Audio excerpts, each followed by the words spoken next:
জামাইবাবু, কি খবর? সামনে ইলেকশন, ভোট কিন্তু আমাকেই দিতে হবে। আমার মাথায় আকাশ ভেঙে পড়লো। আমি কি শুনছি?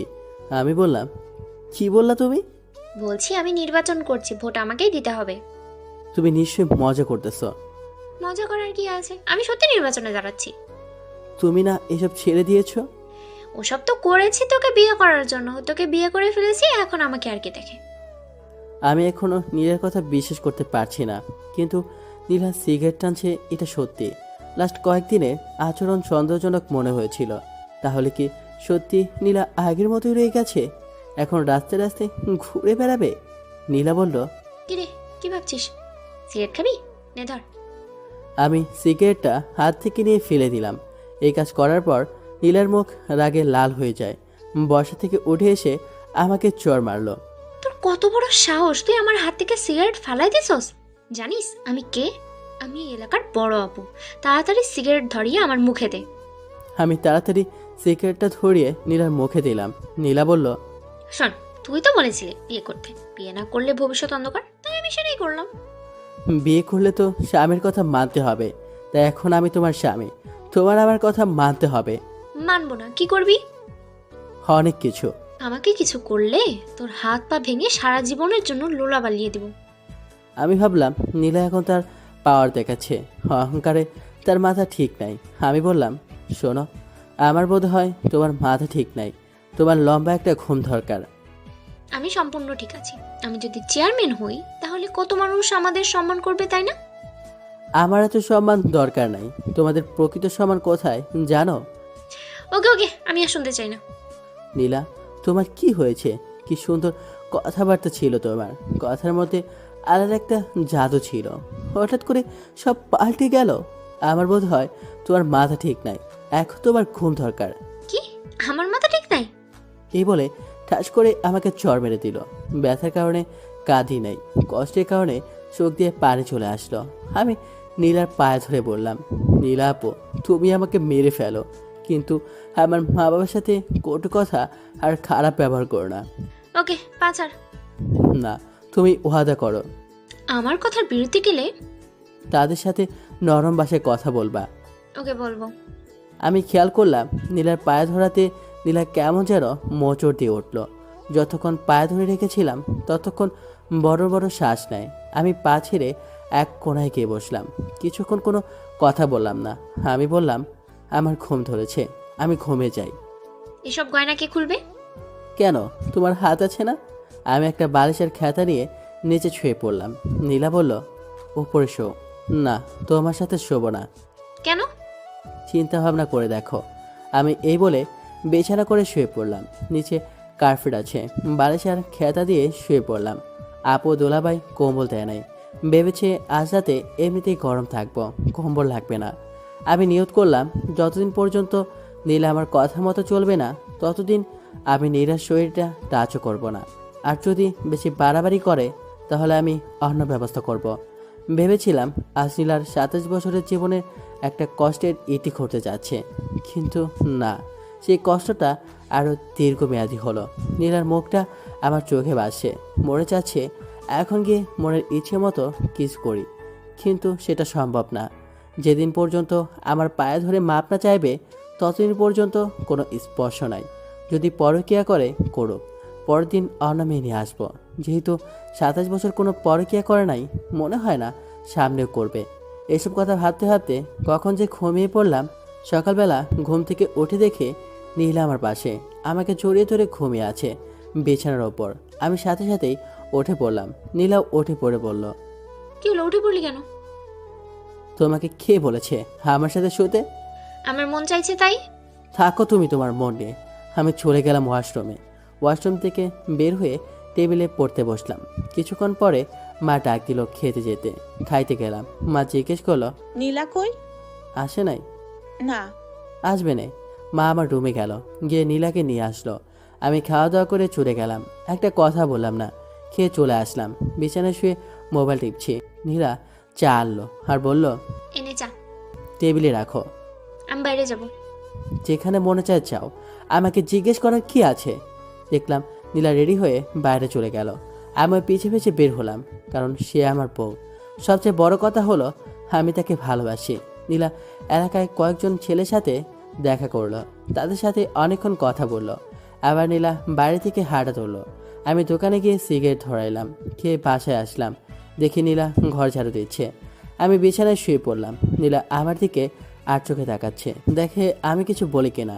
কিন্তু না, আমি একটা কথাও বলবো না যতদিন পর্যন্ত এসব না ছাড়বে। এভাবে মানসিক কষ্ট পেয়ে যাবে। ঝাড়ু দিয়ে আমার পাশে শুইল। আস্তে আস্তে নীলা একটা হাত আমার শরীরে রাখলো। আমি যত বিরক্তি আছে সব বিরক্তি নিয়ে নীলার দিকে তাকালাম। নীলা হাত সরিয়ে নিল। আমি উঠে কাপড় নিয়ে ওয়াশরুমে চলে আসলাম। ভাবলাম আমার কথা মানবে না, আবার আমার কাছ থেকে সুখের আশা করে। এত সোজা না দুনিয়াটা। আমি দেখলাম নীলার কয়েকটি কাপড় ভেজানো আছে, সেগুলো ধুয়ে দিলাম। আমি গোসল করে কাপড়গুলো নিয়ে ছাদে চলে গেলাম।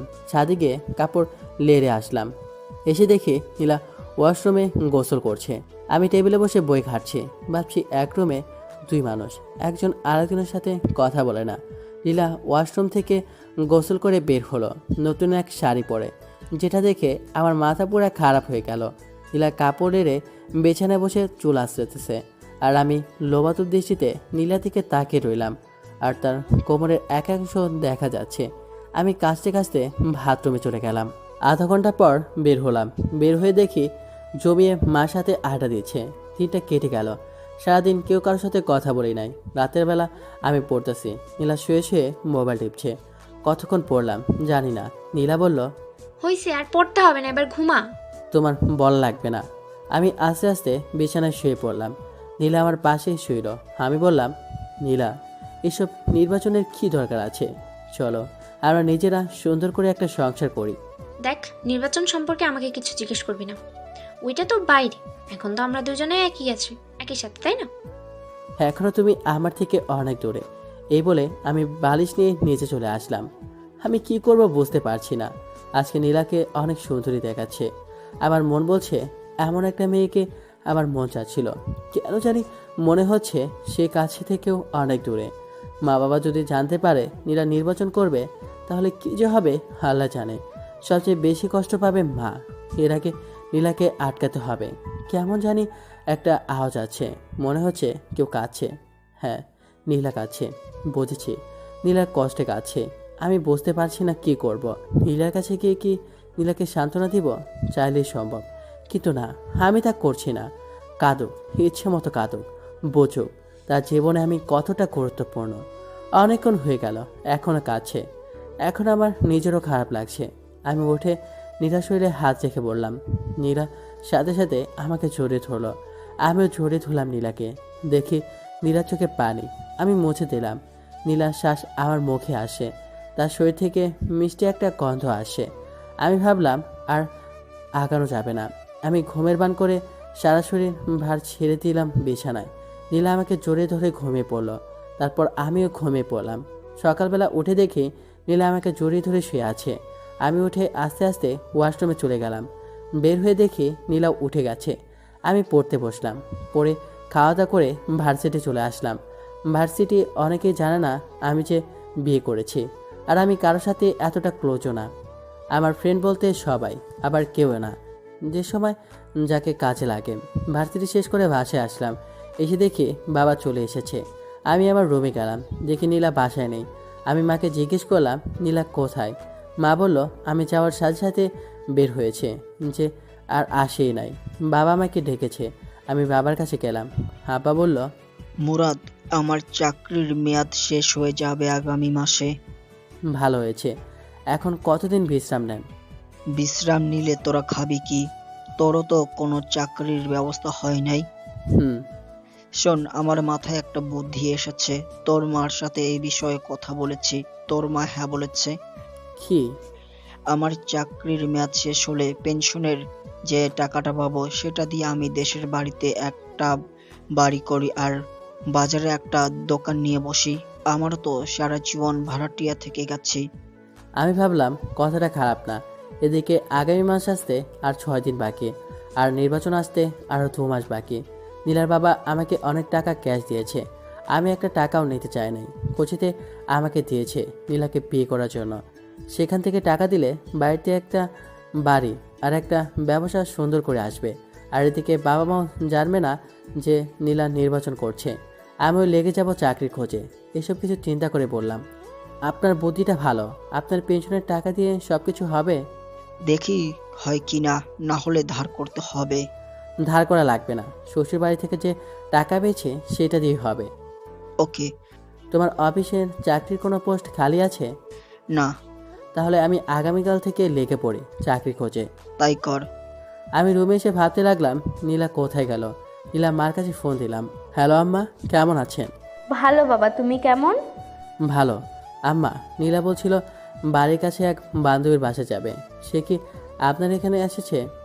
না তো। ওকে, তাহলে বোধহয় এসে পড়বে। আমি ফোন কেটে দিলাম। নীলাকে ফোন দিলাম, ধরছে না, কেটে দিচ্ছে। আমি কি করব কিছু বুঝতে পারছি না। ঘর থেকে বের হব তাকে খোঁজার জন্য, অমনি নীলা ঘরে ঢুকলো।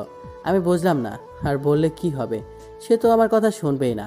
এরপরও আমি জিজ্ঞেস করলাম, কোথায় গিয়েছিলে? বাড়িতে গিয়েছিলাম। ও, মিথ্যা কথা ভালোই বলতে পারো। যেখানে মন চায় সেখানে যাব, তোকে বলতে হবে? এমন কথা শুনে আমার মেজাজ গরম হয়ে যায়। আমি কানে কানে গিয়ে বললাম, রাতে তাহলে কাঁদিস, তোর খবর আছে। দেখবো না তুই কি করিস। ওকে। মা নীলাকে ডাক দিল। নীলা চলে গেল। আমি একটু বাইরে বের হলাম। একটা চায়ের দোকানে গিয়ে সিগারেট নিলাম। কোথা থেকে জানি এক ছেলে এসে জিজ্ঞেস করলো, কি ভাই, কি খবর? আমি চিনতে পারলাম সাজিদ। হে তো আছে। তোমার আর বড় আপুর বলে বিয়ে হয়েছে? হুম। তুমি কি করে আপুকে পটিয়ে বিয়ে করে ফেললে? আমার ভাবতেই অবাক লাগছে। আরে ভাই, কপালে আছে। সেটাই, তোমার বউ তো নির্বাচনে পাশ করবে। সত্যি? তুমি জানো না, আজকে যে বক্তৃতা দিয়েছে অর্ধেকের বেশি মানুষ তার পক্ষে চলে এসেছে। তাই নাকি? ধুর ভাই, আপু আপনার কাছে কিছুই বলে না। কোথায় বক্তব্য দিয়েছে? আপনি জানেন না, ওই সামনে মোড়ে। এত আয়োজন, এত কিছু, এসবের খরচ কে দিয়েছে? বড় আপু। ধুর ভাই, আপনি আমার কাছ থেকে চালাকি করে কথা জেনে নিচ্ছেন। আপু জানতে পারলে আমাকে মারবে। থুরু ভাই, বসো। মামা ব্যঞ্জন দাও তো। মামা এসে সিগারেট দিল। আমি বললাম, আমার একটা কাজ করতে পারবা? আপুর বিরুদ্ধে আমি কিছুই করতে পারবো না। আরে বোকা, সে তো আমার বউ, আমি তার বিরুদ্ধে কি বলবো? শোনো, তুমি শুধু বলবা সামনে কোথায় কোন জায়গায় তোমাদের বড় আপু বক্তব্য দেয়। কি করে বলবো? ফোন করে। ভ্যাকসির টাকা। 500 টাকা দিয়ে বললাম। এবার হবে? হুম। সাজেদ চলে যায়। আমি বাসায় আসি। এসে পড়তে বসলাম। দেখি নীলা খুব হাসি খুশি। রাতে খাবার খেয়ে আবার পড়তে বসলাম। আমি নীলা একটা কথা বলি না, কারণ এখনও নীলা আমার কথা শুনছে না। আজকে কত মানুষের সামনে বেপর্দা হয়ে কথা বলল। আমার শরীর শুধু জ্বলছে। সবাই তো নীলার দিকে লোভাতুর দৃষ্টিতে তাকিয়ে রয়েছে। এটা তো আমি বুঝি। ভাগ করে নির্মম পরিহাস। নীলা যদি আমার কথা শুনতো। এদিকে নীলা শুয়ে শুয়ে মোবাইল টিপছে, আর একটু পর পর হাসি দিয়ে ওঠে। আমি নীলাকে জিজ্ঞেস করলাম, নীলা, তুমি যে নির্বাচন করছো, এত টাকা কোথা থেকে পাও? আমার জমানো টাকা। আর একটা টাকাও খরচ করো না, এসব টাকা রেখে দাও। ভবিষ্যতে দেখবে তোমার সন্তানের জন্য অনেক কাজে লাগবে। আমার না মা হওয়ার অনেক ইচ্ছা। তুমি মা হওয়ার যোগ্যই নও। তুমি যদি মা হও, বেচারা ছোট বাচ্চা শুধু কষ্টই পাবে। আমি মা হলে বাচ্চাটাকে সারা দিন বুকের কাছে আগলে রাখতাম। শুনেছি তুমি বলে নির্বাচনে জিতবে, আর এদিক দিয়ে যদি তুমি মা হও তাহলে কি হবে? তুমি সারাদিন কাজে এখানে সেখানে ঘুরে বেড়াবে, আর এদিকে বাচ্চাটা তোমার বুকের এক ফোঁটা দুধের জন্য কান্না করবে। আমি এসব দেখতে পারবো না। আমি মা হলে সারাদিন তাকে বুকে আগলে রাখবো। নীলা আজকে একটা সাদা ড্রেস পরেছে, বাংলা যাকে বলে প্লাজো। আর যেহেতু নীলা শুয়ে আছে, তাই নীলার হাঁটু অবধি প্লাজো উঠে আছে। নীলার এই সুন্দর পা দেখে আমার অবস্থা খারাপ। আমি আস্তে আস্তে কাছে গেলাম, গিয়ে নীলার পাটা ঢেকে দিলাম। আমি বললাম, নীলা, আমি তোমাকে অনেক ভালোবাসি। আমিও তোকে অনেক ভালোবাসি। তাহলে তুমি আমার কথা শুনছো না কেন? আমি একটা প্ল্যান হাতে নিয়েছি, যে প্ল্যানটা আমি যে করেই হোক কমপ্লিট করব। নীলা, তুমি কেন বুঝতেছো না? যদি মা বাবা জানতে পারে তুমি নির্বাচন করছো, তাহলে বুঝতেই পারছো মা কতটা কষ্ট পাবে। যে মাকে তুমি বিয়ের কথা বলাতে মা সাথে সাথে রাজি হয়ে যায়, তোমাকে কতটা বিশ্বাস করে, একটু ভুলের জন্য সব শেষ হয়ে যাবে। আমাকে একজন বলেছে, অনেকজনে অনেক কথা বলবে, এসব কথায় কান না দিতে। সকল স্বামী তার স্ত্রী ভালোই চায়। আমি কখনো তোমার খারাপ চাই না। নীলা, এসব হলো ছেলে মানুষের কাজ। তোমার উচিত আমাদের সংসার কিভাবে সুন্দর করা যায় সেটা চিন্তা ভাবনা করা। যা তো এখান থেকে, তুই আমার ভালো লাগছে না। আমি জানি নীলা, আজকে তুমি কোথায় গিয়েছো। জানলে ভালো। কেন নীলা, তোমার কি একটু জানের ভয় নেই? আছে। তাহলে এত মানুষের সামনে বেপর্দা হয়ে কিভাবে কথা বললে? ধর, আমি অনেকক্ষণ প্র্যাকটিস করছি। আর আমাকে কি কেউ মেরে ফেলবে নাকি? তুমি একা একা চলো, আমার ভয় করে। তাহলে তুই আমার সাথে চল। নীলা, তুমি আমাকে ভালোবাসো? হুম। যদি আমি তোমাকে ছেড়ে চলে যাই তাহলে তুমি কষ্ট পাবে না? ছেড়ে চলে যাবে মানে? যেখানে যাস সেখানে থেকে তোকে বের করে আনবো। নীলা, এমন কথা শুনে আমার চোখ দিয়ে পানি পড়ছে। এ কি, তুই কাঁদছিস দেখি? তোমার কথা শুনে কাঁদছি। তোর কষ্টটা বল। হয়তো তোমার সুখের দিনে আমি থাকবো না, আর আমার সুখের দিনে তুমি থাকবে না। কেন? ইস নীলা, তুমি যদি আমার কথা বুঝতে, আমি তোমার সাথে না থাকতে পারলেও তোমার ছায়া হয়ে থাকবো। মানে? মানে বুঝতে হবে না, এখন ঘুমাও। আমি বালিশ নিয়ে নিচে আসবো। তখন নীলা বলল, উপরে এসো, নিচে অনেক ঠান্ডা। ওকে। আমি নীলার উল্টো দিকে মুখ ফিরিয়ে শুয়ে রইলাম। ঘুম আসে, ঘুমিয়ে পড়লাম। নীলা যে করে হোক নির্বাচনে চালাবে এবং পাশ করে ও নিজের নাম সারা দেশে ছড়িয়ে দেবে। এখন যে কোনো বাধা সে উপেক্ষা করবে। রাস্তাঘাটে হাঁটলে তত সম্মান করবে মানুষ। মুরাদের আবদার নীলা বুঝতে পারে, কিন্তু নীলাকে নির্বাচনে দাঁড়াতে হবে। নীলা ভাবছে, নীলা নির্বাচনে পাশ করলে মুরাদ দেখবে তার কত সম্মান। তার আগে যেভাবে হোক তাকে টিকে থাকতে হবে। নীলা আবার ভাবে, সে কোনো ভুল করছে না তো? কিন্তু লোকের সমর্থনে সব ভুলে যায় নীলা। নীলা বুঝতে পেরেছে মুরাদ খুব কষ্ট পেয়েছে। মনে মনে নীলা ভাবে, আর মাত্র 2টা মাস, তারপর দেখতে পাবে তোমার আর কোনো কষ্ট থাকবে না। নীলারও ঘুম পাচ্ছে। নীলা জানে এখন মুরাদের শরীরে হাত দিলে মুরাদ রাগ করবে, তাই নীলা মুরাদের শরীর ঘেঁষে ঘুমানোর চেষ্টা করলো।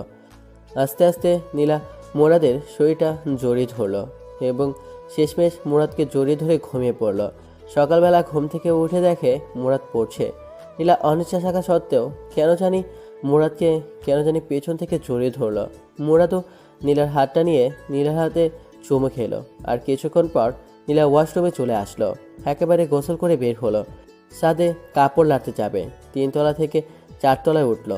4তলায় এক মহিলার কাণ্ড দেখে নীলা থমকে যায়। দেখলো একটা বাচ্চা ছেলেকে চোখে মুখে চুমু দিয়ে বলল, যা বাবা, বাবার সাথে স্কুলে যাও। আর বাচ্চাটা বলল, বাই মা। যাওয়ার সময় বাচ্চাটা মার গালে চুমু খেলো। শেষমেশ টাটা দিতে দিতে বাচ্চাটা চলে গেল। নীলা পুরো কাজটা দেখলো।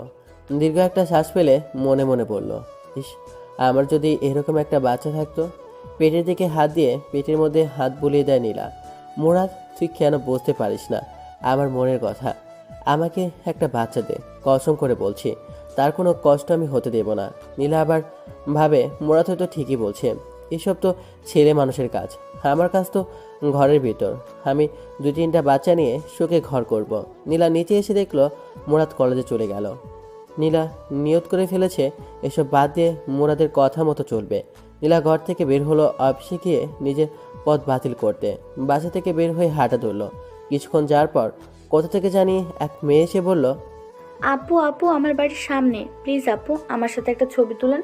বলতে পারবো আমি চেয়ারম্যান আপুর সাথে ছবি তুলেছি। সবাই আমাকে বস মানবে আপু, প্লিজ। ওকে ওকে, তুলো। আপনার আমাকে খুব ভালো লাগে। আমার ফ্যামিলির সবাই আপনাকে ভোট দিবে। Thank you. হেঁটে কেন, রিক্সা দিয়ে যান। আসলে শরীরটা বেড়ে যাচ্ছে তো তাই। ওকে আপু, চলেন আপনাকে এগিয়ে দেই। চলো। মেয়েটা আর নীলা হাঁটছে।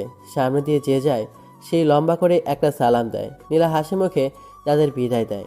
আরও কিছুক্ষণ হাঁটার পর 6-7টা মেয়ে নীলাকে ঘিরে ধরলো। আরও 10-12 জন ছেলে এসে হাজির হলো। পুরো একটা দল হয়ে গেল। এক সময় মিছিল শুরু হয়ে গেল। মিছিলের মধ্যে আরও মানুষ যোগ দিতে থাকে। পরে মোটামুটি বড় একটা মিছিল হয়ে যায়। অনেকক্ষণ সবাই বরাবর পক্ষে মিছিল করে। এক জায়গায় এসে এক রেস্টুরেন্টে নিয়ে সবাইকে কিছু খাওয়ায়। তাদের বিদায় দিল। নীলা বাইরে চলে আসে। এসে ফ্রেশ হয়ে শুয়ে ভাবতে লাগলো, কোথা থেকে কি হয়ে গেল। যে জায়গায় গিয়ে না করে আসবে এসের মধ্যে আমি আর নাই, সেখানে গিয়ে বড় এক মিছিল করে আসলো। এত মানুষের সারা কিভাবে নীলা ফেলে দেবে? এখন কত সম্মান, পরে জানি আরও কত সম্মান হবে। বের হলেই মানুষ ঘিরে ধরবে। তখন মুরাদ বুঝতে পারবে আমি কেন কেন আমি এত কষ্ট করেছি। তখন হয়তো মুরাদ আমাকে একটা বাচ্চা নেওয়ার সুযোগ দেবে।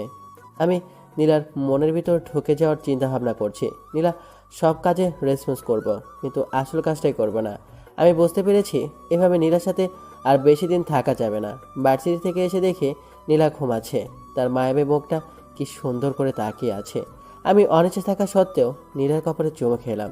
নীলা পাশ ফিরে আবার শুয়ে পড়ল। আমি ফ্রেশ হয়ে নীলাকে ডাক দিলাম, নীলা আমার খিদা লেগেছে। দাঁড়াও, আমি নিয়ে আসছি। নীলা একটু পর আমার জন্য খাবার নিয়ে আসে। আমি খেলাম। আমি বললাম, নীলা তুমি আজকে মিছিল করেছো? হুম। কেন? যাতে নির্বাচনে পাশ করতে পারি। ওকে, তাহলে তুমি নির্বাচন নিয়েই থাকো। মুরাদ, রাগ করিস না, আমি এখান থেকে বের হতে পারবো না। ওকে, তোমার যা ইচ্ছা তাই করো। আমি বিকালের দিকে ছাদে গেলাম, গিয়ে দেখি জ্যোৎস্না। আমি বললাম, জ্যোৎস্না আপু কেমন আছেন? ভালো, তুমি? ভালো। কেমন চলছে তোমার দিনকাল? এই তো মোটামুটি। আমার সামনে বিয়ে। ভালো। আপু আমার একটা সমস্যা, যদি একটু হেল্প করতেন। কি বলো? নীলা খালি নির্বাচন করে, এ নিয়ে তাকে আমি প্রতিদিনই বোঝাই, কিন্তু সে কোনো কথা কানেই নেয় না। আপনি যদি একটু হেল্প করতেন। যে তার স্বামীর কথা শুনে না, তাহলে অন্য আরেকজনের কথা কি শুনবে? তারপরে একটু কথা বলে দেখবেন। ওকে। আমি চাই। হুম। আমি চলে আসি, কি করব কিছুই মাথায় আসে না। এভাবে এক সপ্তাহ চলে গেল। বাবা গ্রামে চলে যায়। গ্রামের বাড়িতে নতুন বাড়ি হলে মা চলে যাবে। নীলা জিজ্ঞেস করলে বলি বাড়িতে বেড়াতে গেছে। আমি এ বিষয়ে নীলার কাছ থেকে সম্পূর্ণ গোপন রাখি। আর সে নির্বাচন নিয়ে ব্যস্ত, এদিকে টাইম দেওয়ার কোনো প্রশ্নই আসে না। নীলাকে কেমন জানি লাগে, তার সাথে কথা বলা, হাসাহাসি এখন আর ভালো লাগে না। এখন কেন জানি নীলাকে বিরক্তিকর মনে হয়। আমি আস্তে আস্তে নীলার সাথে কথা বলা কমিয়ে দিলাম। ওই তো আগামীকাল সারাদিন নীলার সাথে একটা কথাও বলি নাই। বুঝতেই পারছেন এটা কতটা কষ্টকর। নীলাকে অনেক বোঝালাম, শেষমেশ যেই কোদো সেই লাউ। আমি ভাবলাম নীলার মা বাবার সাথে এ বিষয়ে কথা বলতে হবে। আমি সময় করে চলে আসি নীলার বাড়িতে। দেখি তার মা বাবা দুজনেই বাড়িতে। হঠাৎ নীলাকে ছাড়া আমাকে দেখে তারা অবাক হয়ে যায়। নীলার মা বলল, বাবা, তুমি এমন সময় একা? নীলা কোথায়? নীলা বাড়িতে, আম্মা আব্বা কিছু কথা ছিল। কি বলবা বলো। নীলারে নিয়ে একটা সমস্যা হচ্ছে। কি সমস্যা? আসলে নীলা খালি নির্বাচন করে। এই তো সারাদিন নির্বাচন নিয়ে বাড়ির বাইরেই ব্যস্ত থাকে। কত যে বললাম এসব ছেড়ে দিতে, আমরা দুজন সুন্দর করে সংসার সাজাই, কিন্তু কে শুনে কার কথা। আপনারা দুজন যদি একটু বলতেন এসব ছেড়ে দিতে, তাহলে খুশি হতাম। আসলে বাবা কি বলবো, সে ছোটবেলা থেকে স্বপ্ন দেখে আসছে এই এলাকায় নির্বাচন করবে, তাই সে ছোটবেলা থেকে টাকা জমাইছে। তোমার অসুবিধে হলে আমরা অবশ্যই নীলাকে বোঝাবো। ধন্যবাদ। আমি নীলার বাড়ি থেকে খাওয়া দাওয়া করে বাসায় আসলাম। এসে দেখে নীলা ঘরের ভিতর নাচতেছে। আমি মুচকি হাসি দিলাম। আমি বললাম, এত খুশি কেন? সবাই বলছে আমি পাশ করব। ঘরের বাইরে বের হলে কত কত মানুষ আমাকে ঘিরে ধরে। সেটা তো ধরবেই, কারণ তুমি অনেক সুন্দরী, আর সুন্দরের পূজা সবাই করে। সুন্দরী বলে না, আমি চেয়ারম্যান হব বলে। এখনো কোনো নেতা তোমাকে আহ্বান করে নাই রাতে তার সাথে থাকার জন্য? কি বললি তুই? এটা কি বললি তুই? আবার বল। যদি এরকম অফার পাও তাহলে ফোন করে বলে দিও আজ রাতে আমি বাইরে থাকবো। ঠাস ঠাস করে দুটো চর বসে দিল গালে। আমি বললাম, সত্যি কথা বললে কারো সহ্য হয় না। নীলা কেঁদে দেয়। কেঁদে কেঁদে আমাকে জড়িয়ে ধরে বলে, তুই এমন কথা বলিস না। এই নীলা শুধু তোর, নীলা সব তোর। নীলার যৌবন রূপ সব তোর, সব কিছুই শুধু তোর জন্য। নীলা আমার একটা হাত নিয়ে তার গালে দিল। খুব কষ্ট হচ্ছে নীলা, এসব একটা কিছু আমি পাবো না। এসব কিছু কয়েকদিন পর পথের মানুষের কাছে চলে যাবে।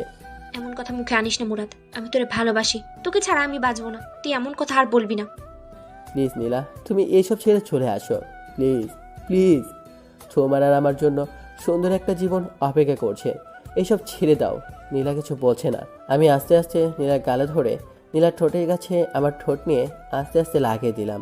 নীলা চোখ বন্ধ করেছে। নীলা আমার মাথা চেপে ধরলো তার ঠোঁটে। আমি পাগলের মতো কিস করছি। নীলার শ্বাস ভারী হচ্ছে। আমি ভাবলাম এখনই বাদ দিতে হবে, না হলে নীলাকে আটকানো করতে হবে। আমি আস্তে আস্তে নীলাকে ছেড়ে দিলাম। নীলা বলল, কি হলো? ভালোই তো লাগছিল, আবার ধর। মনে হয় মা ডেকেছে। এই বলে আমি সোজা ঘর থেকে বেরিয়ে আসলাম। নীলা বুঝতে পারছে না কি বলবে, শুধু তাকিয়ে রইল। আমি ভাবলাম লাভ নাই, যতদিন না পর্যন্ত এইসব ছাড়বে না ততদিন পর্যন্ত আমাকেও পাবে না। আমি 2-3 জায়গায় চাকরির জন্য নিবন্ধন করলাম। এসব বিষয় নীলার কাছে গোপন রাখলাম। তাকে বলে কি করব? আমি বাইরে যাওয়ার সাথে সাথে নীলা ঘর থেকে বের হয়ে পড়ে।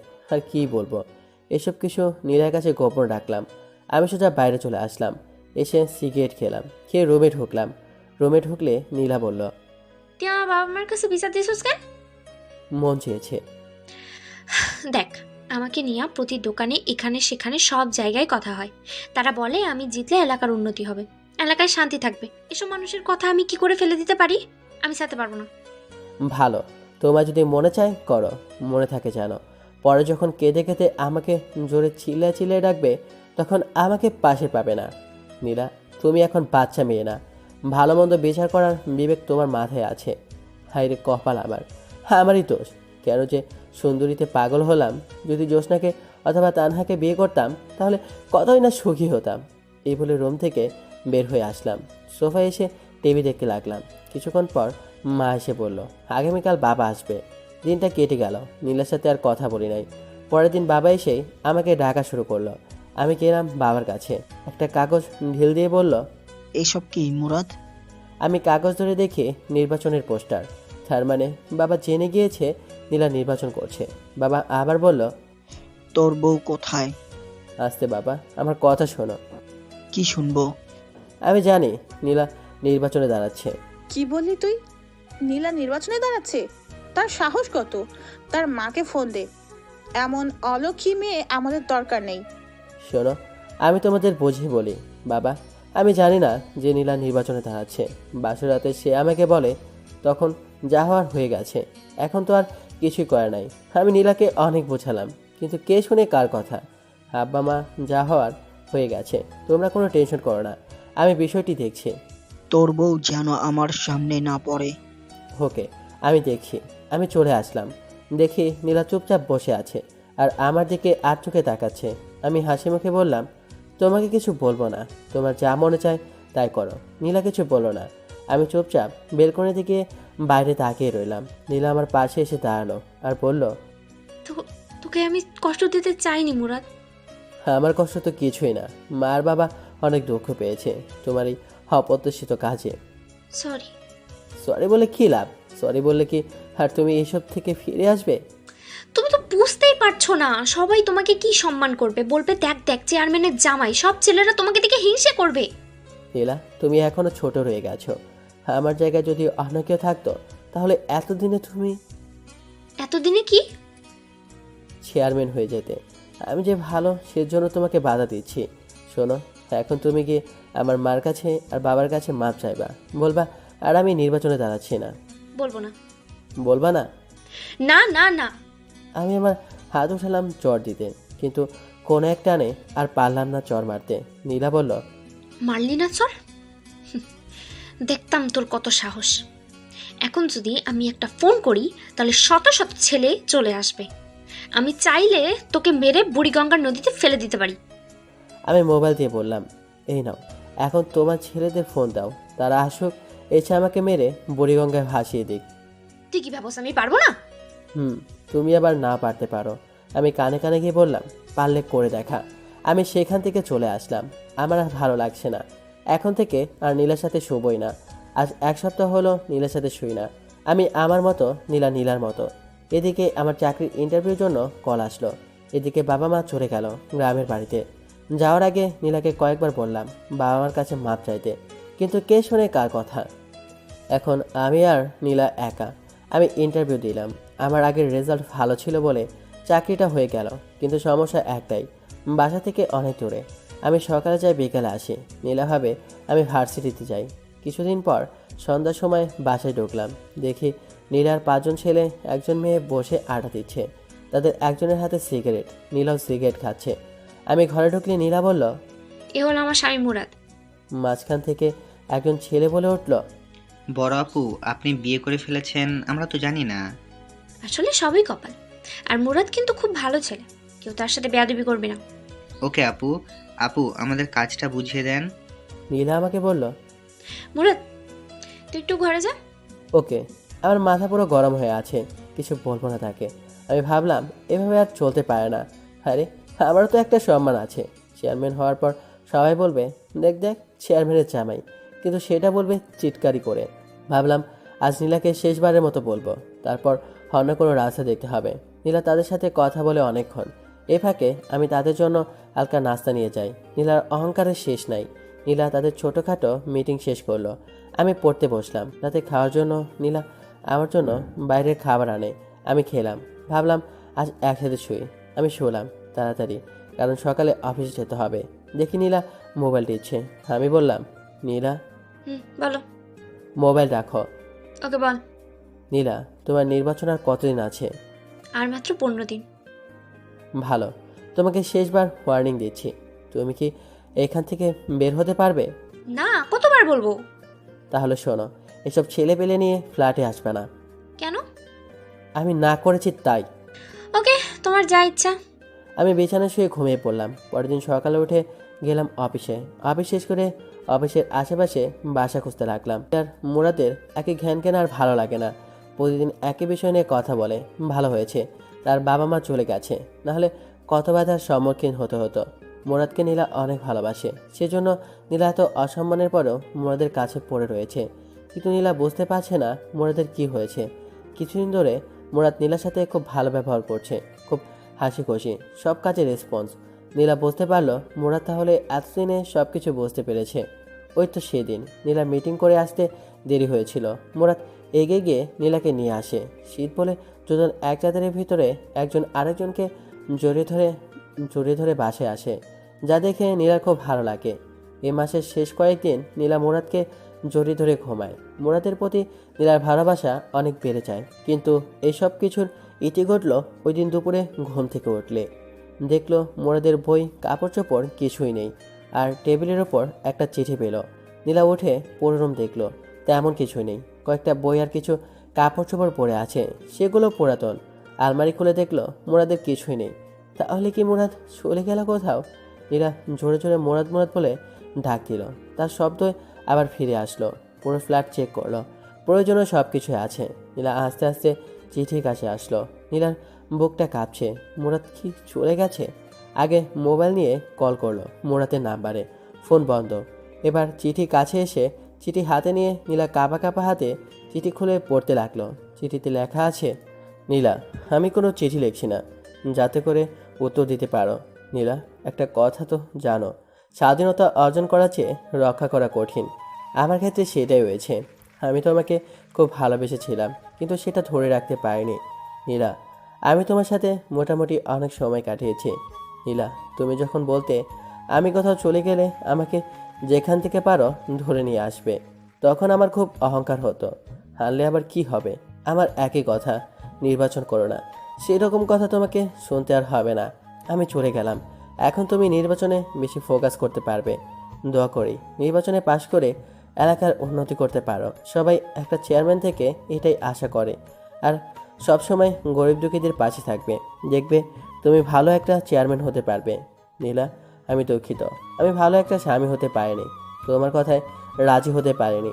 তোমার সামনে অনেক জীবন পড়ে রয়েছে। ভালো একটা ছেলেকে বিয়ে করে মা হওয়ার স্বপ্ন দেখো। খুব ইচ্ছে ছিল বাবা হওয়ার, কিন্তু সেটা হলো না। নীলা, আমি তোমাকে ছেড়ে অনেক দূরে চলে এসেছি। আমার খোঁজে তুমি বের হও না, কারণ তুমি আমাকে খুঁজে পাবে না। আমি পেছনে সকল পথ বন্ধ করে দিয়েছি। তুমি জেনে খুশি হবে আমি একটা চাকরি পেয়েছি। তোমার অন্তরে কী ছিল সেটা আমি আদৌ চিন্তা করে বের করতে পারিনি। শেষ কয়েকদিন তোমার সাথে ভালো ব্যবহার করেছি, কারণ তুমি যাতে বুঝতে পারো তোমার জীবনে আমি কতটুকু গুরুত্বপূর্ণ ছিলাম। কিন্তু তুমি সময় থাকতে গুরুত্ব দাওনি। আহ নীলা, আহ, তুমি যদি আমার কথা শুনতে, তাহলে হয়তো পৃথিবীর একমাত্র সুখী সংসার আমার হতো। নীলা, তুমি চেয়ারম্যান হতে চাও, সেটা বিয়ের আগে বলতে, তাহলে আমি তোমাকে বিয়েই করতাম না।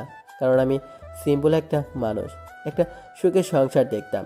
এখন বুঝতে পেরেছি বড়লোকেরা বড়লোকের ঘরে মানায় না, গরিব গরিবের ঘরেই মানায়।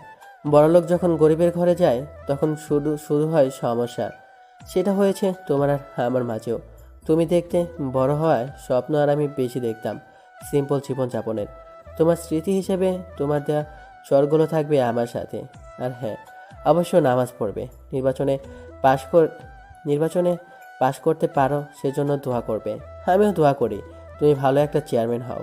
আমাকে পাওয়ার জন্য কখনো দোয়া করবে না, কারণ আল্লাহ কারো দোয়া ফালায় না।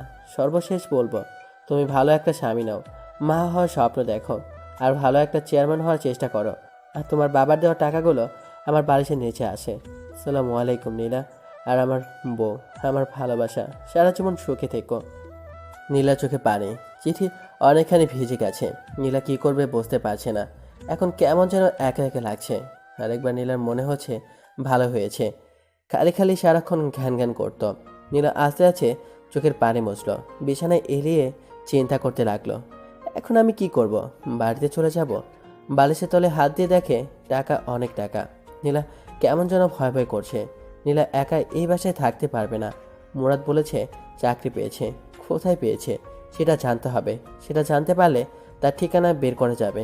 নীলা পুরো ফ্ল্যাট খুঁজল, এরকম কিছুই পেল না। নীলার মনে হলো কে জানি দরজায় টোকা দিচ্ছে। খুলে দেখে জ্যোৎস্না।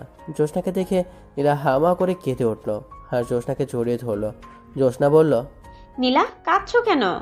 আর মুরাদ কোথায়? চলে গেছে আমাকে ছেড়ে। সেটা তোর জন্য আরো ভালো হয়েছে। এখন শান্তি মতো তুই নির্বাচন করতে পারবি, আর তোকে কেউ বাধা দেবে না। না না, এ হতে পারে না। সেজন্য মুরাদ আমাকে ছেড়ে চলে যাবে? আমি তোকে আগেই বলেছি মুরাদের কথা মতো চল। কিন্তু সে চলে যাবে কেন? তুই তার কথা শুনোস নাই। তুই যদি তার কথা মতো চলতি, ইস, তোর জায়গায় যদি আমি থাকতাম তাহলে আমি কোনো কথারই অবাধ্য হতাম না। এখন আমি কি করব? তাকে ছাড়া কিভাবে থাকবো? তোর যেটা প্রাপ্য তুই সেটাই পাইছস। তাকে আমি ভালোবাসি।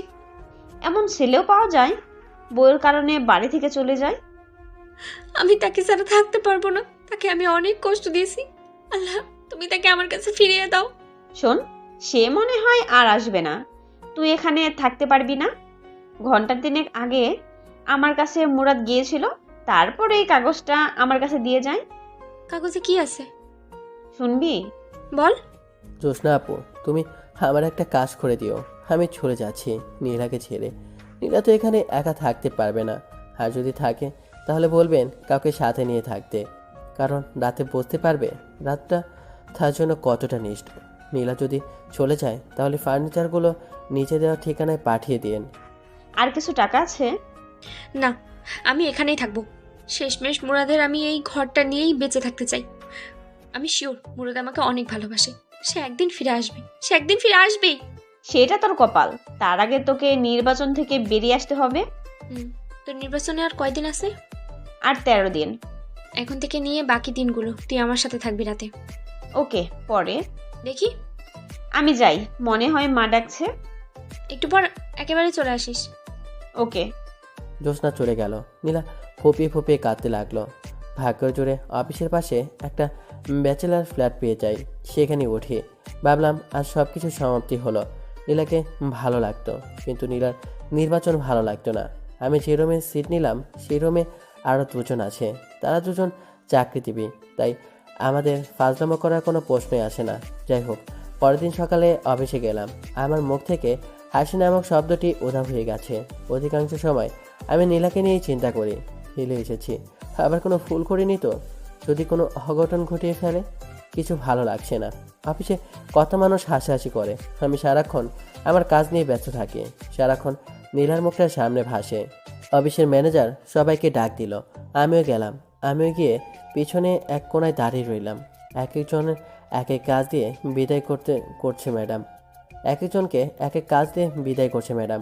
সবার পরে আমার সিরিয়াল আসলো। মেয়েটা আমার থেকে মনে হয় 3 বছরের ছোট। ছোট হলে কি হবে, বস তো বসই। আমাকে আমার কাজ দিলে আমিও চলে আসি। অফিসে কত মেয়ে, সারাক্ষণ নীলার কথাই মনে পড়ে। নীলা এখন কী করছে? মনে হয় কাছে। আমার মনে হয় সে তো এখন খুশিতে নাচছে, কারণ তাকে বাধা দেওয়ার আর কেউই নেই। যেটা চলে গেছে গেছে, সেটা গেছে। এখন কাজে মনোযোগ দিই। অফিস শেষ করে রুমে এসে গোসল করে খাওয়া দাওয়া করে শুয়ে রইলাম। কিছুক্ষণ শুয়ে থাকার পর পাশের একজন বলল, তার নাম সাজ্জাদ। ভাই, আপনি এরকম সব সময় নীরব আর মুখ গোমড়া করে রাখেন কেন? কোনো সমস্যা আমাদের বলেন, দেখি হেল্প করতে পারি কি না। ভাই, আপনার কি বউ আছে? হ্যাঁ ভাই। তার কথা আপনার মনে পড়ে না? হ্যাঁ, মনে পড়ে, প্রতিদিন কথা বলি। আজকে তো কয়েকবার কথা বললাম। ভাই, আমি আমার বউকে সারা জীবনের জন্য ছেড়ে চলে এসেছি, তাই ভাই তার কথাই চিন্তা করি। কেন ভাই, আপনি আপনার বউকে ছেড়ে চলে এসেছেন? ভাই, শখের বসে এক সিনিয়র আপুকে বিয়ে করেছিলাম। বিয়ের পর তার কথা আমি শুনতাম, কিন্তু সে আমার কথা শুনতো না, তাই ছেড়ে চলে এসেছি। Very interesting. আমরা দেখি যত কম বয়সী মেয়ে, আর তুমি কি না সিনিয়র আপুকে বিয়ে করো। থাক ভাই, যা হবার হয়ে গেছে। এখন সামনে ফোকাস করেন, দেখবেন আরও ভালো মেয়ে কপালে আসবে। আমি পড়তে বসলাম, কারণ আমাকে ভার্সিটি শেষ করতে হবে। এটা বেসরকারি চাকরি, যে কোনো সময় চলে যেতে পারে। পরের দিন অফিসে গেলাম, সারাদিন অফিস করলাম, কারোর সাথে কথা বলিনি। সবাই টিফিন করে আর আমি নীলার কথা চিন্তা করি। সে কি এখনও ঠিক আছে, নাকি আমি নেই বলে কারোর সাথে কামে লিপ্ত হয়েছে? না না, নীলা এরকম মেয়েই না। ভাবলাম নীলাকে একটা নজর দেখে আসবো। আগামীকালই যাব, অফিস শেষ করে চলে আসব। এক লোক এসে খবর দিল ম্যানেজার ডাকছে। আমি অফিসে গেলাম, ম্যাডামকে দেখেই আমার মেজাজ গরম হয়ে গেল। ম্যাডাম, এটা কোনো কাপড় পরলো? একটা টাইট জিন্স আর টাইট শার্ট, ঠোঁটে লিপস্টিক ভরা, চুলগুলো মাথায় পাহাড় করে রেখেছে। আমি লজ্জায় মাথা নিচু করে দাঁড়িয়ে রইলাম। নীলাকে আমি জিন্স অবস্থায় 2 দিন দেখেছি, তারপরও প্রথম আর সব সময় নর্মাল পোশাক পরতো, যার কারণে নীলাকে আমার অনেক ভালো লাগতো। আর শাড়ি পরা অবস্থায় দেখলে মনে হতো রিয়ান ভাইয়ের কথাটা, কোন গ্রহ থেকে এসেছো তুমি, যেখানে শুধু রূপের চর্চা করা হয়। এখন নীলার শাড়ি পরা মুখটা মনে হলে শরীর কাঁপুনি দিয়ে ওঠে। বসুন। আমি মাথা নিচু করে চেয়ারে বসলাম। আবার বলল, মুরাদ ভাই, এখানে কি আপনার কোনো কাজ করতে অসুবিধা? না। তাহলে সব সময় এমন মনমরা হয়ে থাকেন কেন? 2 দিন একেবারে বেশি। আমার মতে এই অফিসে আসার পর একমাত্র আমার সাথে আপনি কথা বলেছেন। কেন, কারণ জানতে পারি? না, আমি শুধু আমার কাজ করব। এমন কোনো মানুষ হয়? আপনার বায়োতে দেখলাম আপনি বিবাহিত। আপনার ওয়াইফের সাথে কোনো সমস্যা হয়েছে? সেরকমই ধরতে পারেন। এটা কোনো সমস্যা হলো? সেজন্য আপনি যাওয়ার সময় তার সবচেয়ে বেশি পছন্দের জিনিসটি নিয়ে যাবেন। দেখবেন সব ঠিক হয়ে যাবে। আমি চলে আসলাম। হিসেব করে দেখলাম নির্বাচনের আর মাত্র কয়েকদিন বাকি। পরের দিন অফিস বন্ধ, তাই সময় করে রাতে এলাকায় আসলাম, যাতে কেউ চিনতে না পারে। শীতের রাগ, মুখে মাফলার, জ্যাকেট বেঁধে সাথে মাথায় ক্যাপ দিয়ে রাস্তায় হাঁটছি। হাঁটতে হাঁটতে বাসার সামনে চলে গেলাম। বাসার নিচে দাঁড়িয়ে আর চোখে বেলকনিতে তাকাচ্ছি, দেখি বাতি জ্বালানো। তার মানে নীলা এখানে আছে। সে কি কাছে নাকি হাসছে, সেটা যদি দেখে যেতে পারতাম। অপেক্ষা করি, যদি বেলকনি দিয়ে আসে। বেশি অপেক্ষা করতে হলো না, না চাওয়ার চেয়েও বেশি পেয়ে গেলাম। যেটা দেখে নীলার আসল মুখোশ উন্মোচন হয়ে গেল। দেখি 3 জন ছেলে আর 4 জন মেয়ের সাথে নীলা হাসতে হাসতে বের হচ্ছে, যেটা দেখার জন্য আমি মোটে প্রস্তুত ছিলাম না। আমি ভাবলাম আমার ধারণা সব ভুল। আমি ভেবেছিলাম নীলা বোধহয় মন খারাপ করে বসে আছে, কিন্তু না, নীলা নীলার মতোই নির্বাচনের কাজ করছে। থাকুক সে তার নির্বাচন নিয়ে, আমি থাকি আমার মতো। আর নীলার চিন্তা মাথায় আনবো না, এলাকার নাম মুখেও নেব না। আমি মন খারাপ করে বাসায় চলে আসলাম। সারা রাত ঘুমাই নাই। কি করব আমি আমি নীলাকে ছেড়ে চলে আসলাম, অথচ আমি বেশি কষ্ট পাচ্ছি। আর এদিকে নীলা খুশিতে শেষ। শখের বসে গিয়েছিলাম সিনিয়র মেয়েকে বিয়ে করতে, আবার সে নাকি এলাকার ডন। এমন ফালতু মেয়ে আমার কপালেই জুটল। সে বলে আবার আমার বউ। ধুর, ঘুমাই। এইসব চিন্তা করতে করতে কখন যে ঘুমিয়ে যায় খেয়ালই নেই। এদিকে নীলা কাঁদতে কাঁদতে চোখ মুখ ফুলিয়ে ফেলেছে, কারণ মুরাদকে ছাড়া নীলার এক মুহূর্ত ভালো লাগে না। সারাদিন ঘরে নীলা একা থাকে, কিছু ভালো লাগে না। খাওয়া দাওয়া ঠিক মতো করে না। এখন নীলা মুরাদের অভাব হারে হারে টের পাচ্ছে। 2 দিন ধরে নীলা নির্বাচনের কোনো কাজে যাচ্ছে না, কারণ তার মন ভালো না। কি বলবে গিয়ে নীলা? ওই দিন রাতে নীলাকে তার সাথের লোকেরা দাওয়াত দিল। নীলা বলে দিয়েছে আসতে পারবে না, কিন্তু হলো কি, রাতে কয়েকজন বাসায় এসে হাজির। তাদের জোড়াজুড়িতে নীলা তাদের সাথে গেল। সেখান থেকে এসে জ্যোৎস্নাকে কল দিল। জ্যোৎস্না আসলো, রাতে জ্যোৎস্নার সাথে ঘুমায়। দুজন শোয়ার পর জ্যোৎস্না বলল, এইসব তুই ছাড়বি? এসব ছাড়লে দেখ মুরাদ তোর কাছে ফিরেও আসতে পারে। সত্যি মুরাদ আবার আমার কাছে ফিরে আসবে? যখন শুনবে তুই নির্বাচনে দাঁড়াচ্ছিস না, তখন বুঝতে পারবে তুই মুরাদের কথা শুনছস। কি করে বুঝবো সে কি এদেশে আসে নাকি নাকি নতুন বিয়ে করে ফেলছে? এই বলে নীলা কেঁদে দিল। নীলা, কাঁদিস না, তার জন্য দোয়া করবেন, সে যেন ভালো থাকে। দেখবি একদিন ঠিকই আল্লাহ তোদের মিলিয়ে দিবে। নীলা ফুপিয়ে ফুপিয়ে কাছে আর মোবাইল থেকে ছবি বের করে মুরাদকে দেখছে। এসব দেখতে দেখতে কখন যে ঘুমিয়ে যায় খেয়ালই নেই। সকালে উঠে নীলা নামাজ পড়ে আল্লাহর কাছে অনেক কান্নাকাটি করে মুরাদকে ফিরিয়ে দেওয়ার জন্য। পরের দিন অফিসে যাই। গতকাল থেকে আজকে আমার মন বেশি খারাপ। অফিস শেষ করে চলে আসবো। একজন এসে বলে গেল ম্যাডাম নাকি ডাকছে। আমি ম্যাডামের অফিসে গিয়ে মাথা নিচু করে দাঁড়িয়ে রইলাম। তখন ম্যাডাম বলল, বসুন। আমি আস্তে আস্তে বসলাম। এখন আপনি আমার সামনে হাসি দিবেন। পারবো না। দেন বলছি, না হলে আপনার চাকরি নট। আমি হাসি দেওয়ার চেষ্টা করলাম, কিন্তু হাসির বদলে ফুপিয়ে ফুপিয়ে কান্না শুরু করলাম। এটা কি হলো? আমি বললাম হাসতে আর আপনি কিনা কাঁদছেন।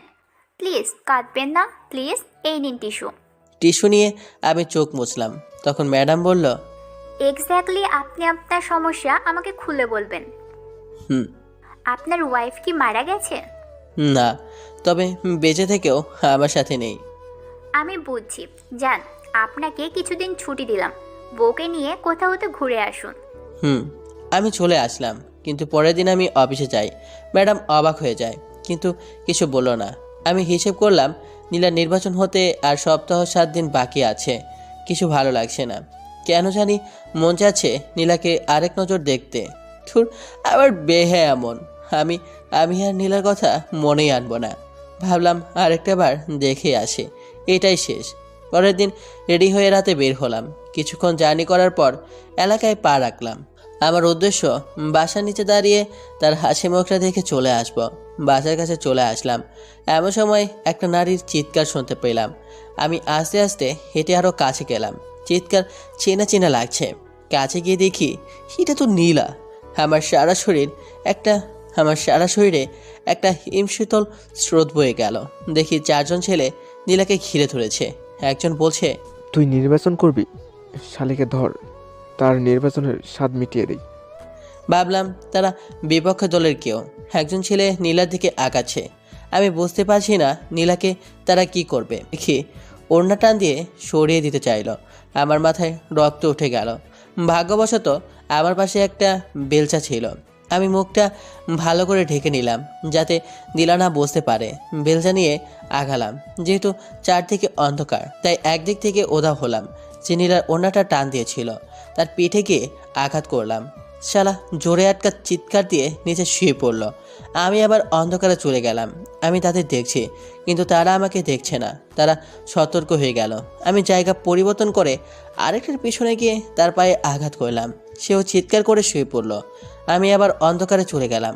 আমি আবার জায়গা পরিবর্তন করে আরেকটার পিছনে গিয়ে তার ঘাড়ে আঘাত করলাম। সেও শুয়ে চিৎকার করতে লাগলো, ও মা গো, ও মা গো। আমি অন্ধকারে চলে গেলাম। যেহেতু শীতের রাত, কুয়াশা কিছুই দেখা যাচ্ছে না। আবার রাত। আরেক খালা চিৎকার করে বলছে, শালা কে রে তুই? সাহস থাকলে সামনে আয়। আমি আস্তে আস্তে পা টিপে তার পেছনে গিয়ে দাঁড়ালাম। অবশেষে সে বুঝতে পারে আমি তার পেছনে, কিন্তু ততক্ষণে আমার হাত রেডি। সে ঘোরে আমার দিকে। আমি তার কানের নিচে নরম জায়গায় ঘষে চালালাম। সে দাঁড়ানো থেকে আগান হয়ে ডাইরেক্ট রাস্তায় পড়ল। একজনকেও মাথায় আঘাত করলাম না, যদি মারা যায়। আমি আবার অন্ধকারে চলে গেলাম। বাকি 3 জন তাকে উঠিয়ে দৌড়। তারা চলে গেলে আমি নীলার সামনে প্রকাশ হলাম। তার সামনে বেলচার ঢিল দিয়ে রাস্তায় ফেলে ঘুরিয়েই উল্টো হয়ে হাঁটা ধরলাম। কিন্তু নীলার চালাক চোখ আমাকে চিনতে পারে। নীলা আমাকে ডাক দিল, মুরাদ, মুরাদ। এবার অনেক জোরে, কিন্তু আমি আমার মতোই হাঁটছি। নীলা কাঁদে আর ডেকে যাচ্ছে। নীলা কাঁদছে আর ডেকে যাচ্ছে, মুরাদ মুরাদ বলে। আমার কথা শোন। কিন্তু আমি আমার হাঁটা থামালাম না, কারণ পেছনে ফেরার টাইম নেই। আস্তে আস্তে নীলার মুরাদ মুরাদ ডাক মিলিয়ে গেল। আমি আমার গন্তব্যের দিকে রওনা দিলাম। নীলা মুরাদ মুরাদ ডাক ডেকে যাচ্ছে, কিন্তু কে শুনে কার কথা। নীলা বাসায় এসে বিছানায় শুয়ে কাঁদতে লাগলো। কাঁদছে আর বলছে, আমি কি দোষ করেছিলাম? কেন তুই আমাকে এত বড় শাস্তি দিচ্ছিস? কি জানি দরজায় টোকা দিল। খুলে দেখে জ্যোৎস্না। জ্যোৎস্নাকে দেখে হামা করে কেঁদে উঠল আর বলল, মুরাদ ছিল ওটা। মুরাদ আমার কাছে আসছিল, আমাকে শয়তানগুলোর হাত থেকে রক্ষা করেছে। কোথায় সে? কই? কখন দেখছো? আমাকে বুঝিয়ে বলো। আমি ডাক্তারের দোকান থেকে আসছিলাম ওষুধ নিয়ে, তখন 4 জন ছেলে আমাকে ঘিরে ধরলো। আমি জোরে জোরে চিৎকার করতে লাগলাম। তখন কোথা থেকে জানি এক ছেলে তাদের মাইর দিল। ছেলের মাইল সামলাতে না পেরে তারা চলে যায়। আমি ভালো করে খেয়াল করে দেখি ওটা মুরাদ। আমি কতবার যে ডাকলাম মুরাদ মুরাদ বলে, কিন্তু সে আসলোই না। আবার কাঁদা শুরু করলো নীলা। জ্যোৎস্না নীলাকে সান্ত্বনা দিতে লাগলো। দেখছো মুরাদ সারাক্ষণ তোর উপর চোখ রাখছে। তুই ভালো করে চল। আমি যে কাঁদছি কষ্টে, সেটা কি সে শুনতে পাচ্ছে না? হয়তো। আর কাঁদিস না, ঘুমা, দেখবি সব ঠিক হয়ে যাবে। নীলা শুয়ে পড়ল। শুয়ে ভাবতে লাগলো, নীলা মুরাদ আমার আশেপাশে আছে। আমি যদি মুরাদের কথা মতো চলি, হয়তো মুরাদ আবার আমার কাছে ফিরে আসবে। আমি সেটাই করব। নীলা বুঝতে পারছে ঘরের মধ্যে ছেলে মানুষের কি দরকার। এখন নীলা বুঝতে পারে এসব নির্বাচন হলো ছেলে মানুষের জন্য, মেয়েদের জন্য হলো ঘর। যখন মেয়ে ছেলে জায়গা যায় তখনই শুরু হয় ঝামেলা। আর আমি মুরাদকে ছাড়া কিছুই কল্পনা করতে পারি না। মুরাদ আমার সব। এসব চিন্তা করতে করতে নীলা ঘুমিয়ে যায়। পরের দিন ওঠে। এভাবে 5 দিন চলে যায়। নির্বাচনের আর 2 দিন আছে, কিন্তু মুরাদ আর আসে না। শেষমেশ নীলা নির্বাচন থেকে অব্যাহতি নেয়, কারণ তার দরকার মুরাদকে। আর নির্বাচন না করলে মুরাদ আসবে। মুরাদকে নিয়ে নীলা বাকিটা জীবন পার করে দিতে চায়। আজ 5 দিন হয়ে গেল। আমি ওই দিনের ঘটনা বলতে পারছি না। নীলার মুরাদ মুরাদ ডাকটা কেন জানি এখনও আমার কানে বাজছে। আমার মন বলছিল, যা গিয়ে তোর ভালোবাসাকে জড়িয়ে ধর, কিন্তু আমার পা সামনে হেঁটে চলে এসেছে। নীলাকে আমার অনেক মায়া লেগেছে, কারণ নীলা আগের থেকে অনেক শুকিয়ে গেছে। কেমন যেন নীলার মুখে সেই লাবণ্যতা আর নেই। আমি বুঝতে পারছি নীলা অনেক কষ্টে আছে, কিন্তু এত কষ্টের পরেও কি নীলা নির্বাচন ছেড়ে দিয়েছে? আমার কাছে মাপ চাইবে? আমার মা বাবার কাছে মাপ চাইবে? কে জানি। 6 দিনের মাথায় আমি অফিস শেষ করে চলে আসি। এক লোক এসে বলল, ম্যাডাম ডাকছে। ম্যাডামের নাম তানিয়া। আমি অফিসে গেলে ম্যাডাম বলল, আপনার নাম কি? মুরাদ।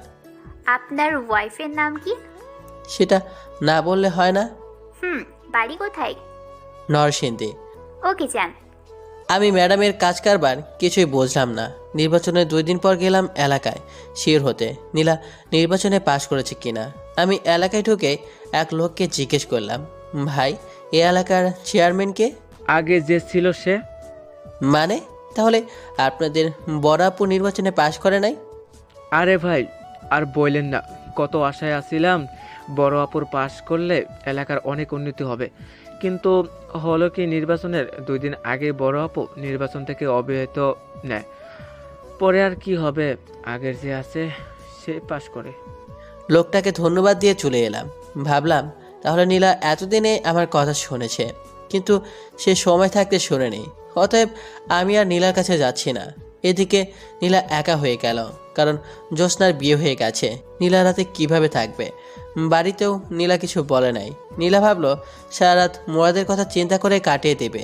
নীলা রাতে রাতে অনেক ভয় পায়। বুঝতে পারছে মুরাদ তার কাছে এতদিন কি ছিল। রাতে নীলা ঘুমাতে পারে না ভয়ে, সে সাথে ঘুমিয়ে যায়। নীলা চিন্তা করছে আজকে রাতে কিভাবে থাকবে। নীলার এক ফুফাতো বোনের কথা মনে পড়ল। তার নাম তানিয়া, খুব হ্যান্ডসাম আর নীলাকে খুব সম্মান করে। নীলা ভাবলো তানিয়াকে ফোন করে দেখা যায় কয়েকদিন থেকে যায় কিনা। পরেরটা পরে দেখা যাবে। নীলা তানিয়াকে ভিডিও কল দেয়। তানিয়া ফোন ধরে। আসসালামু আলাইকুম তানিয়া, কেমন আছো? জি ভালো আপু, তুমি কেমন আছো? এই তো ভালো। তোমার চেহারা তো তা বলছে না। আমার চেহারা কি বলছে? মনে হচ্ছে তুমি অনেক কষ্টে আছো, কেমন যেন আগে থেকে শুকিয়ে গেছো। শোনো, এখন থেকে তুমি আমার সাথেই থাকবে। কেন? তুমি না বিয়ে করেছো? তোমার জামাইয়ের কি হয়েছে? ওর কথা আর বলিস না। এখন তুমি বলো কখন আসবা? অফিস শেষ করে চলে আসবো। কাপড় চোপড় নিয়ে আসবা, কিছুদিন থাকবা, ওকে? ওকে, চলে আসবো। নীলা ভাবলো যাক একটা ব্যবস্থা হলো। এখন কিছু রান্না করতে হবে তার জন্য। নীলা তার জন্য অনেক কিছুই রাঁধলো। রাত্রেবেলা তানিয়া আসলো, তানিয়াকে খাওয়ালো। তানিয়া অনেক ক্লান্ত লাগছে, তাই তানিয়া ঘুমিয়ে যায়। সকালে উঠে আবার তানিয়া অফিসে চলে যায়। নীলা সারাদিন ঘরের ভিতর কাটিয়ে দেয়। বিকালের দিকে তানিয়া অফিস শেষ করে আসলে তারা একসাথে খেলো। খাওয়ার সময় তানিয়া জিজ্ঞেস করলো, আপু, তোমার হাজবেন্ড কোথায়? এ বিষয়ে জিজ্ঞেস না করলে হয় না? না, তোমাকে বলতে হবে। তুমি আগের থেকে অনেক চেঞ্জ হয়ে গেছো। আগে সব সময় তোমার মুখে হাসি লেগেই থাকতো, এখন তোমার কি অবস্থা, দিন দিন শুকিয়ে কাঠ হয়ে যাচ্ছ। ঠিক মতো খাওয়া দাওয়া করো না। এটা নিশ্চয়ই তোমার পিচ্চি হাজবেন্ডের কারণে। সে কোথায়? খাওয়ার পর তোমাকে বলি। ওকে। খাওয়া দাওয়া করে দুজনেই বিছানায় বসলো। তানিয়া বলল, এবার বলো। সে আমাকে ছেড়ে চলে গেছে। কি? এইটা কি করে সম্ভব? সারা জীবন শুনে আসছি স্বামীর জ্বালায় মেয়েরা বাপের বাড়ি চলে যায়। এ তো দেখি পুরো উল্টো। তুমি কি এমন করেছো যার কারণে তোমাকে ছেড়ে চলে যেতে বাধ্য হলো? তার কোনো দোষ নেই, সব দোষ আমার। আমি তার কথা শুনিনি। বুঝেছি। তুমি এখানে কেন পড়ে রয়েছো? সে যেহেতু তোমাকে ছাড়া চলে গিয়েছে, তাহলে বাড়ি চলে যাও। একা একা ভয় করে না? করে। যদি সে আবার ফিরে আসে সেই অপেক্ষায় বসে আছি। ও, আমার ঘুম আসছে। শুয়ে পড়ো।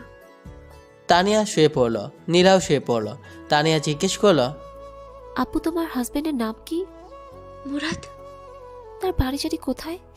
নরসিংদী। আপু, তার একটা ছবি দেখাও তো। নীলা মুরাদের একটা ছবি দেখায়। তানিয়া তাদের কাহিনী সব বুঝতে পারে। এদিকে নীলা আপু মুরাদের জন্য কেঁদে কেঁদে শেষ, আর ওদিকে মুরাদ নীলা আপুর জন্য কেঁদে কেঁদে শেষ। এখন দুজনকে মিলিয়ে দেওয়ার দায়িত্ব তানিয়ার। তানিয়া চিন্তা করলো নীলা আপুকে কিছু বুঝতে দেবে না, দুজনকে সারপ্রাইজ দেবে। তানিয়া বলল, আপু, তুমি তো সারাদিন ঘরেই বসে থাকো। আগামীকাল চলো না আমার অফিসে। না রে, আমি যেতে পারবো না। চলো না প্লিজ, তোমার অনেক ভালো লাগবে। কখন আসবি? যাবো, কি 1 ঘন্টা পরে চলে আসবো। ওকে, সকালবেলা মন চাইলে। মন চাইলো না, যেতেই হবে। ওকে। নীলা ঘুমিয়ে যায়। সকালে উঠে নাস্তা করে তানিয়ার সাথে চলে আসে তানিয়ার অফিসে।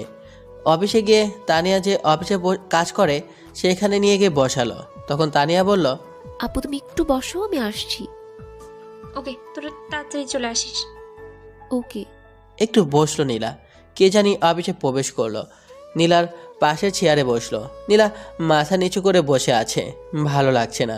একটু বসলো, আবার ভাবলো উঠে বাইরে চলে যাবে, কিন্তু নীলার নাকে পরিচিত একজনের ঘ্রাণ আসে। বুকের ভিতর কেমন যেন ছিনছিন করে উঠল, মনে হচ্ছে পাশের লোকটার কাছ থেকে। নীলা আস্তে আস্তে মাথা উঁচু করে আর চোখে লোকটার দিকে তাকালো।